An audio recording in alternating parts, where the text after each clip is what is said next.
hamba Allah. Yang dimaksud dengan hamba Allah yaitu penolong Tuhan. Penolong artinya adalah pembantu. Penolong Tuhan sama dengan pembantu Tuhan, sama dengan hamba Allah. Nah, jadi tidak salah jika Ustadz Abdul Somad mendefinisikan bahwa arti Israel adalah hamba Allah. Nah, ini jika menurut asal-usul kata, semua keturunan Ajar dari mulai Sarah yang berasal juga dari dari kata Ajar, yaitu Ajar ini adalah sama dengan Terah, dan Eliezer berasal juga dari Ajar, dan anaknya Musa dan anaknya Harun berasal juga dari Ajar. Ini artinya adalah masih keturunan dari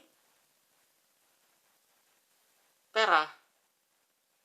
Jadi saya bisa simpulkan bahwa yang dimaksud dengan hamba yang lahir di rumah Abraham di pasal Kejadian 20 ayat 12 yaitu Eliezer, ini bukan semata-mata hamba, tetapi masih saudaranya Abraham, masih keturunan dari Terah. Karena di sini disebutkan bahwa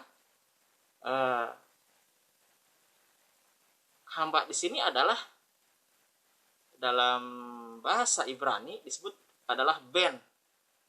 Ben ini adalah anak laki-laki. Anak laki-laki yang lahir di rumah Terah atau di rumah Ajar, di rumah Abraham. Artinya adalah masih saudaranya Abraham, sama seperti Terah, sama seperti Sarah. Sarah adalah adik dirinya Abraham. Meskipun di silsilah daftar keturunan Terah di pasal Kejadian 11 ayat 27 Sarah tidak disebutkan bahwa dia adalah anaknya Terah, tapi di pasal Kejadian 20 ayat 12 itu Abraham mengakui bahwa Sarah ini adalah saudara tirinya. Jadi jika umat Kristiani masih mengolok-olok bahwa Hagar adalah keturunan dari budak, maka jangan lupa bahwa Sarai juga sama keturunan dari budak. Padahal kalau menurut sejarah itu Hagar itu bukan keturunan dari budak, tetapi adalah anak dari Raja Mesir yang dihadiahkan kepada Abraham. Nah, kita akan nanti di video selanjutnya akan bahas tentang ini nih. Saya akan melanjutkan bahwa Eliezer adalah saudaranya Sarai, saudaranya Sarah. Karena di Kejadian pasal 21 ayat 10 ini berkatalah Sarah kepada Abraham, "Usirlah hamba perempuan itu beserta anaknya, sebab anak hamba ini tidak akan menjadi ahli waris bersama-sama dengan anakku Ishak." Nah, ini yang dimaksud dengan hamba perempuan itu adalah Hagar, dan anaknya adalah Ismail. Nah, di sini anak hamba ini tidak akan menjadi ahli waris bersama-sama dengan anakku Ishak. Nah, di sini disebutkan bahwa Ismail disebutkan adalah anak dari hamba. Nah, jika anak dari hamba ini, kalau misalkan Sarai tidak memiliki anak yaitu Ishak, maka bisa mewarisi keturunan dari Abraham dan Sarah.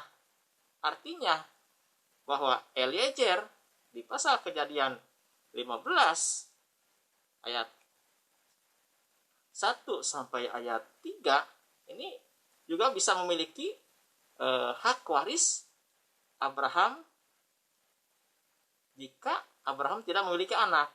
Artinya Eliezer masih saudara Abraham, bisa sebagai keponakan atau bisa sebagai adik tiri. Saya simpulkan di sini Eliezer di sini adalah keponakan, karena sesuai dengan nama Israel ini hampir mirip dengan nama Eliezer. Begitupun juga dengan nama anaknya Harun dan Musa, yaitu Eliajar, itu ada menandakan bahwa mereka berasal dari keturunan Terah atau keturunan Ajar, karena berasal dari nama Ajar. Nah, nanti kita akan di video selanjutnya akan kita bahas tentang Yakub atau Israel, tentang nama Yakub dan Israel, pergantian nama Yakub menjadi Israel, dan siapa saja yang telah bergumul dengan Yakub. Karena ini ada hal-hal yang lucu di sini, banyak yang perlu diluruskan. Saya kira video ini saya cukupkan sekian. Mudah-mudahan ada manfaatnya. Billahi taufiq wal hidayah. Wassalamualaikum warahmatullahi wabarakatuh.